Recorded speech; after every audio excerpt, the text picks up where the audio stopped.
Hi everyone, welcome back to my new video. Today I'm going to teach you how to use NovaClick for beginners, so be sure you stay throughout the whole video so you don't miss any steps. Hope you will like this video and subscribe to my channel tutorial lore. Let's go for how to use NovaClick for beginners. First, you have to open your Chrome and then click on the search button. After that, you have to type NovaClick and then find the official link of NovaClick.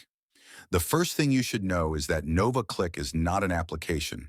It's a Chrome extension. When you click on the link, you will see an Add to Chrome option.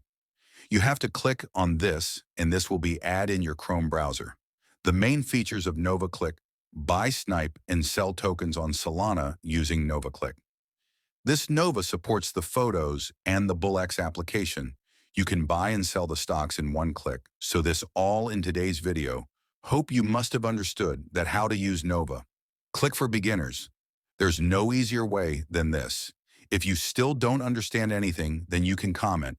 I will definitely reply to you or make a video on your topic.